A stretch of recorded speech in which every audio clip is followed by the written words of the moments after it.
இதயம் முரளி என்றும் இரவு சூரியன் என்றும் கருப்பு வைரம் என்றும் போற்றப்படும் நடிகர் முரளி பெங்களூருவைச் சேர்ந்த சித்தலிங்கையா என்பவருக்கும் தமிழகத்தைச் சேர்ந்த தனலட்சுமி என்பவருக்கும் மகனாக 1964ஆம் ஆண்டு மே 19ஆம் நாள் பிறந்தார்.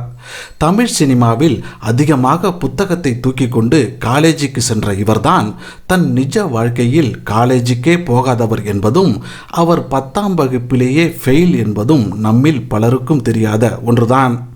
தனது முதல் படத்தில் கல்லூரி இளைஞனாக அறிமுகமான இவர் கடைசி படமான பானக்காத்தாடியிலும் கல்லூரி மாணவர் மாதிரியே இளமையாக வலம் வந்தார். சிகப்பு தோல்தான் அழகு என்று தீர்மானிக்கப்பட்டிருந்த தமிழ் சினிமாவில் தனக்கான பாதையை தனது வெண்மையான மனதை வைத்து அதில் மென்மையாக நடைபோட்டார். தனது 46 ஆண்டுகால வாழ்க்கையில் 26 ஆண்டு காலம் சினிமாவில் கலக்கினார். காதல் படங்களுக்கு என்று தனி இலக்கணமே வகுத்தவர்தான் இந்த முரளி என்றால் அது மிகையாகாது. கன்னட சினிமாவில் உதவி இயக்குனராக தனது பாதையை தொடங்கிய இவர் சுமார் 15 படங்களுக்கு மேல் உதவி இயக்குனராகவே பணியாற்றினார். முரளியின் தந்தை பிரபலமான தயாரிப்பாளர் என்பதால் அவரது ஆசையுடன் பிரேம பர்வா என்கிற கன்னட படம் ஒன்றில் நடிகராக அறிமுகம் கண்ட இவர் அந்த படத்தின் முதல் நாள் முதல் ஷோவை பார்க்க மக்களோடு மக்களாக தியேட்டருக்கு சென்றுள்ளார். மக்கள் ரியாக்ஷன் என்னவாக இருக்கும் என்ற பயத்தில் அந்த தியேட்டரின் கதவுக்கு பக்கத்தில் இருக்கும் ஸ்கிரீனுக்கு பின்னால் ஒளிந்து கொண்டு படம் முழுவதையும் பார்த்துள்ளார்.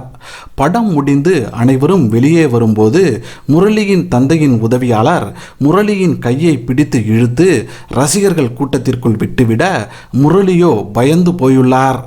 பயந்து நின்ற முரளியை ரசிகர்கள் தோளில் தூக்கி வைத்து கொண்டாடியுள்ளனர். முரளியின் முதல் படமே வெற்றி படமாக அமைந்த நிலையில் அதே ஆண்டில் தனது 20வது வயதில் பூவிலங்கு என்ற திரைப்படத்தின் மூலம் தமிழ் சினிமாவிலும் அறிமுகமானார். முரட்டுத்தனமும் குழந்தை குணமும் கொண்ட ஒரு கல்லூரி இளைஞன் வேடம் முரளிக்கு அழகாக பொருந்தியது. கருப்பாக இருக்கும் ஹீரோக்களை சினிமா உலகம் மதிக்காத காலகட்டம் அது. அப்போதுதான் முரளி ஹீரோவாக அறிமுகமானார். தமிழ் சினிமாவில் காலடி எடுத்து வைத்த ஆரம்ப கட்டத்தில் இவர் ஏராளமான அவமானங்களை சந்தித்தார். இவரின் கருப்பான தோற்றம் காரணமாக பலரும் முரளியை அசிங்கப்படுத்தினர். படப்பிடிப்பின் போது கண்டுகொள்ளாமலும் தங்குவதற்கு கேரவன் கூட கொடுக்காமலும் இருந்துள்ளனர். பிரபல தயாரிப்பாளரான முரளியின் தந்தையிடமே இவரெல்லாம் ஒரு ஹீரோவா என அவரின் காது படவே பேசியுள்ளனர். அப்போதெல்லாம் முரளி தன் அம்மாவிடம் கண்ணீர் விட்டு அழுதுள்ளார். சினிமாக்காரர்களுக்கு என்னதான் கருப்பு நிறம் பிடிக்காவிட்டாலும் அவர்களுக்கெல்லாம் ஒரு குட்டு வைத்து அவர்களை திருத்தியது இந்த மகத்தான ரசிகர்கள்தான். ஆம், சினிமாவின் அடிப்படையே ரசிகர்கள்தானே. முரளியின் கருகருவென்ற நிறமும் வெள்ளை வெளியேறென்ற கண்களும் ரசிகர்களை வெகுவாக கவர்ந்தது. நடிகை குயிலிதான் முரளியின் முதல் நாயகி. அந்த படத்தின் வெற்றிக்கு இசைஞானி இளையராஜாவும் முக்கிய பங்காற்றினார். ஆத்தாடி பாவாடா காத்தாடா என்ற பாடல் பட்டி தொட்டி எங்கும் ஒலித்தது. நடிகர் முரளியின் நிஜமான காதல் கதை மிகவும் சுவாரஸ்யமானது. தனது நண்பன் கந்தாவின் காதலுக்கு உதவ அவருக்கு துணையாக சென்றார் முரளி. அதுபோல அந்த நண்பனின் காதலியான கிருபாவுக்கு உதவ துணைக்கு வந்த பொண்ணுதான் சோபா. கடைசியில் துணைக்கு வந்த முரளியும் சோபாவும் கல்யாணம் பண்ணிக்கொள்ள, ஆனால் அந்த கந்தா கிருபா ஜோடியோ கடைசி வரை கல்யாணமே பண்ணிக்கொள்ளவில்லை என்பது விசித்திரமான ஒரு உண்மை. தான் காதலிக்கிற விஷயத்தை முரளி தன் அம்மாவிடம் சொல்ல உடனே அன்று மாலை 6 மணிக்கே கோயிலுக்கு கூட்டிட்டு போய் கல்யாணமே பண்ணி வச்சிட்டாங்களாம் முரளியோட அம்மா. நடிகர் முரளி தான் காதலில் விழுந்த தருணம் பற்றி சொல்லும்போது, ஒரு அழகான பூங்கா, அந்த பூங்காவின் வாசலில் நானும் என் நண்பனும் அவன் காதலிக்காக காத்திருந்தோம். அவள் தன் தோழியோடு வந்தாள். சின்னதாக அறிமுகம் முடிந்த பிறகு என் நண்பனும் அவன் காதலியும் அந்த பூங்காவிற்குள் போய்விட நானும் அந்த தோழியும் தனியாக நின்று கொண்டிருந்தோம்.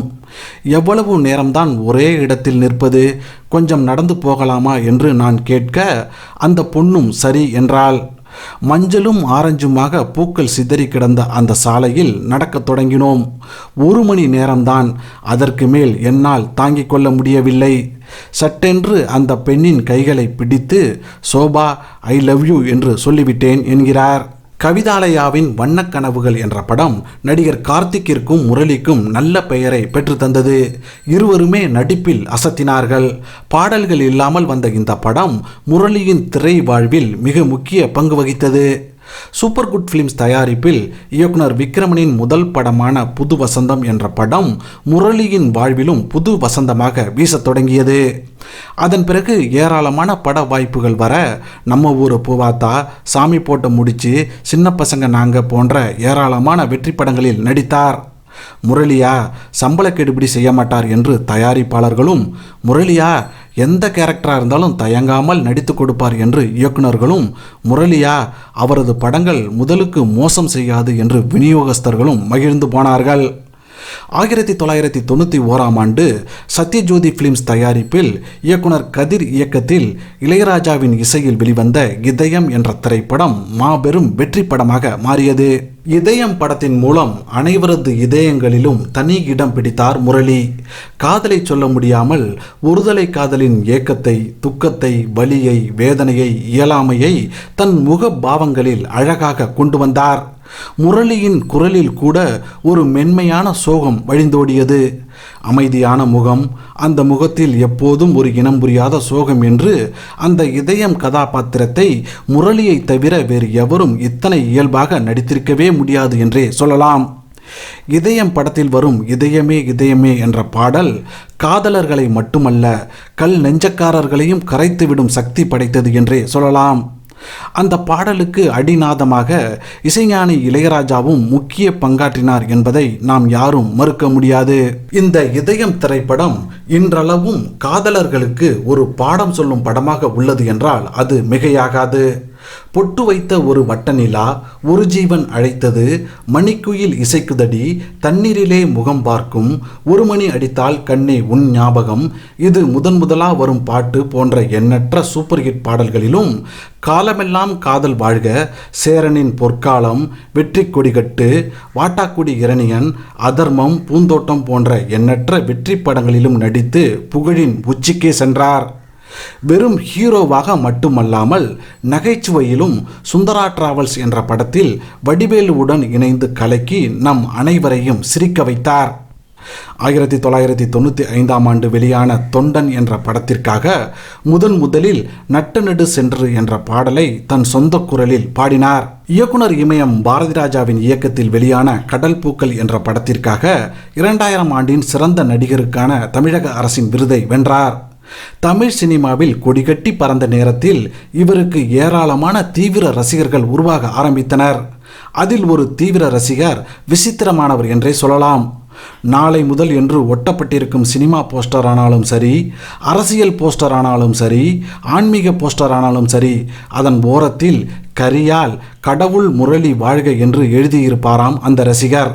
அந்த தீவிர ரசிகர் பற்றி நடிகர் முரளி சொல்லும்போது, பெருமாள் என்பது அவரது பெயர், அவர் மதுரைக்காரர், சென்னைக்கு என்னை பார்க்க வரணும்னா மதுரையில் லாரியில் லிஃப்ட் கேட்டு ஏறிக்குவார், கை நிறைய கரித்துண்டுகளோடு வழியில் இஷ்டப்பட்ட இடத்தில் இறங்கிக் கொண்டு சுவர்களில் எல்லாம் கடவுள் முரளி வாழ்கன்னு எழுதி தள்ளி கொண்டிருப்பார். அடுத்து ஒரு லாரி பிடிச்சு அடுத்த ஊருக்கு போய் அங்கேயும் இப்படி எழுதி வச்சிடுவார். அவரை ரொம்ப நாளாக தேடி கடைசியில் ஒரு நாள் அவரை விரட்டி பிடிச்சிட்டோம். இனிமே இந்த வேலையெல்லாம் செய்யக்கூடாதுன்னு சொன்னேன், முயற்சி பண்ணுறேன் சார்னு சொன்னார். இப்போவும் ரோட்டில் எங்கேயாவது கரியால் எழுதியிருப்பதை பார்த்தால், அட பெருமாள் சென்னைக்கு வந்திருக்கார் போல இருக்குன்னு தெரிஞ்சுக்குவேன் என்றார் நடிகர் முரளி. சினிமா மட்டுமல்லாது அரசியலிலும் களமிறங்கிய இவர் செல்வி ஜெயலலிதாவால் ஈர்க்கப்பட்டு அதிமுகவில் இணைந்து அரசியலிலும் ஈடுபட்டார். அப்படி ஒரு முறை நடிகர் சங்கம் விஷயமாக அன்றைய முதல்வர் ஜெயலலிதாவை சந்திக்க நடிகர்கள் சென்றிருந்தனர்.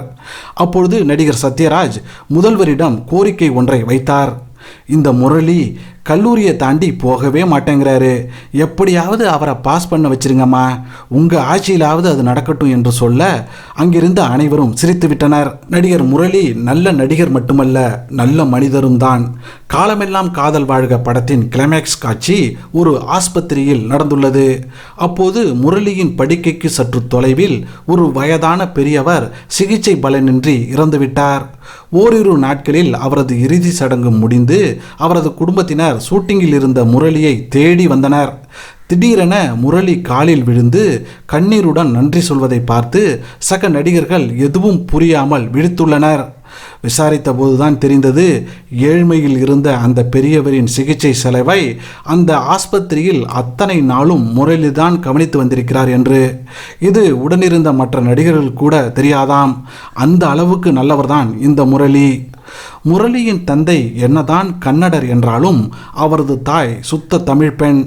காவிரி பிரச்சனையின் போது தமிழ் திரையுலகம் நடத்திய போராட்டத்தில் கலந்து கொண்டு தனது தமிழ் உணர்வை வெளிப்படுத்தினார். தமிழ் சினிமாவில் கொடிகட்டி பறந்த இவர் பிற்காலத்தில் ஒரு கடனாளியாக மாறினார் என்றால் ஆச்சரியமாக இருக்கிறதல்லவா? ஆம், வழக்கமாக நடிகர்களின் கடனுக்கு காரணம் சொந்த படம் எடுத்து தோல்வி அடைவது அல்லது தவறான பழக்க வழக்கங்களாகத்தான் இருக்கும்.